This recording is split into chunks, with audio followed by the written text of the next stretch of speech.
नमः श्री यतिराजाय विवेकानंद सूरये सच्चिद सुख स्वरूपाय स्वामिने तापहारिणे।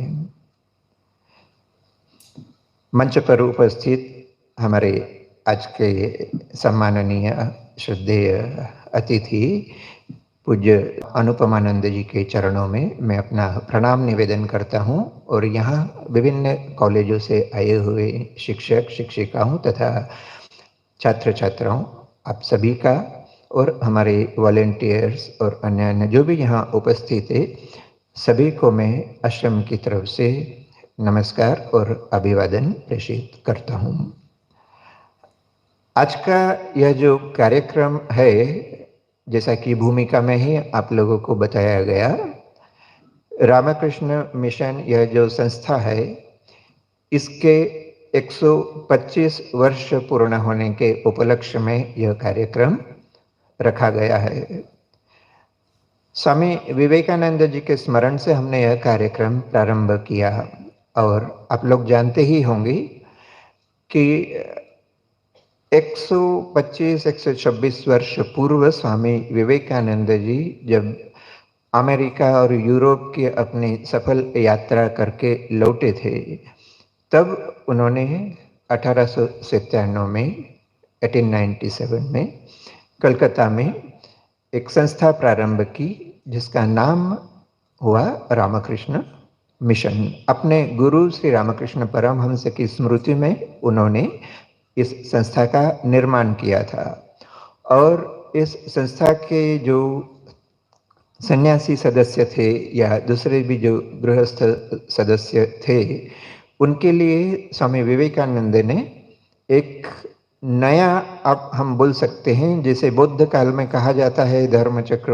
परिवर्तन जो हुआ था, प्रवर्तन हुआ था, वैसा ही प्रवर्तन मानो स्वामी विवेकानंद ने पुनः एक बार किया।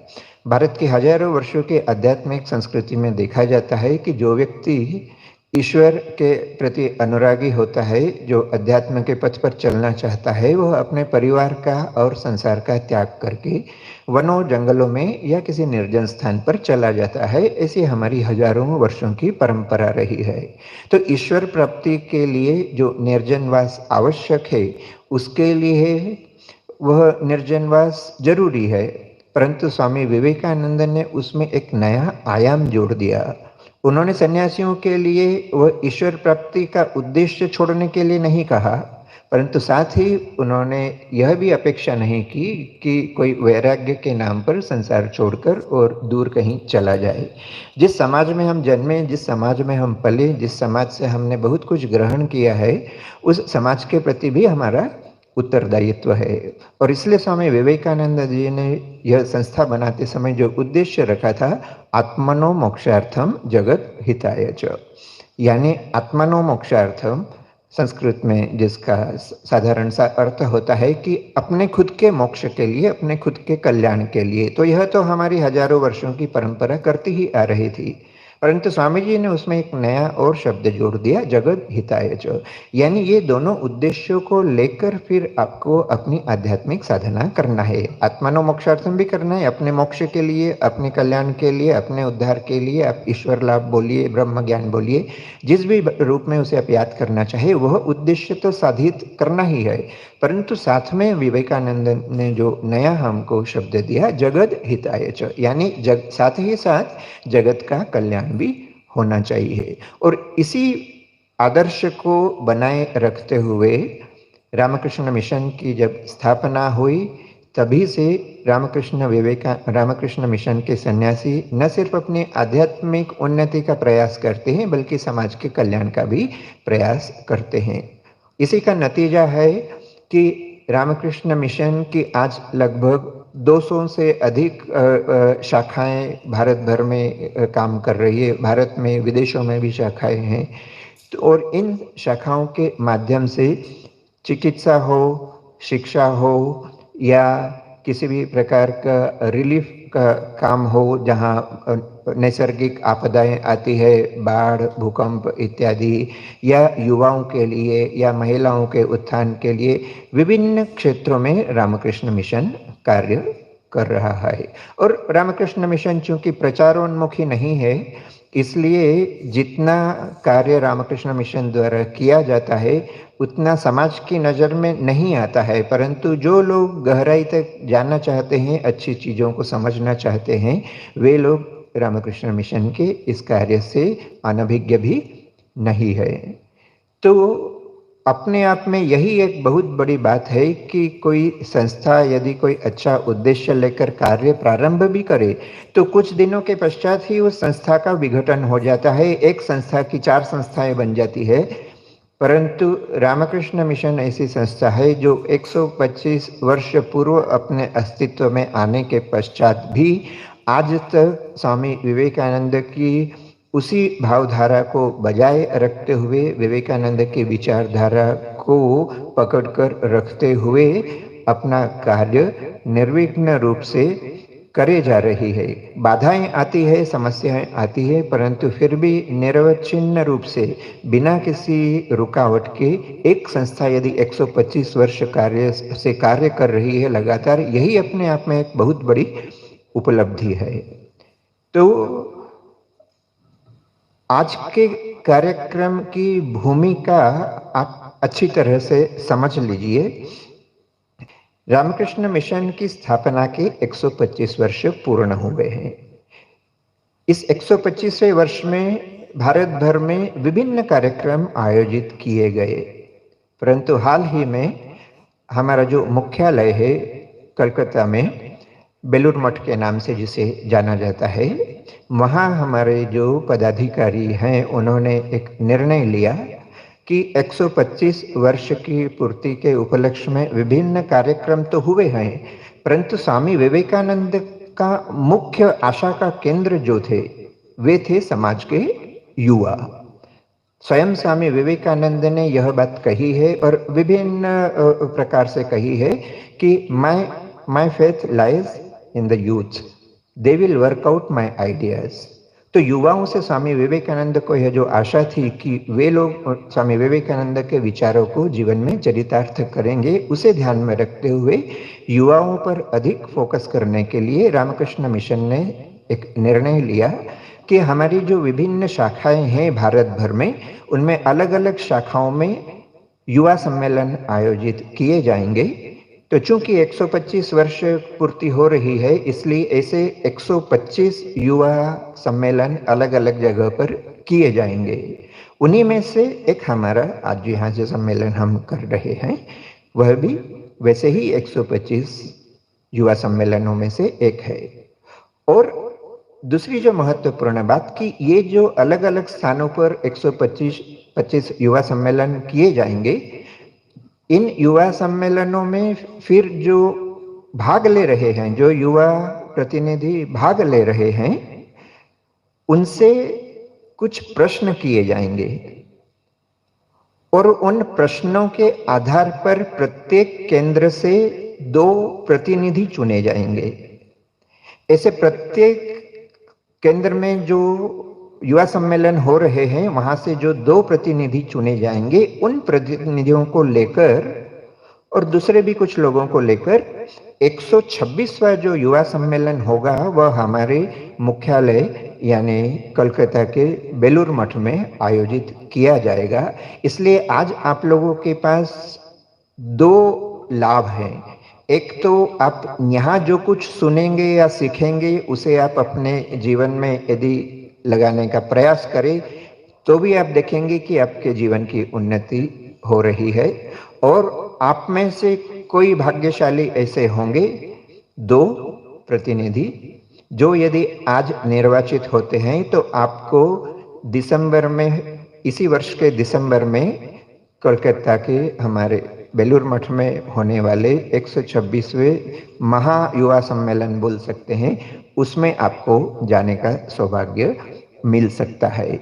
इसलिए इस सेशन के बाद में, प्रारंभिक सेशन में तो हम और भी कुछ कार्यक्रम यहाँ होंगे।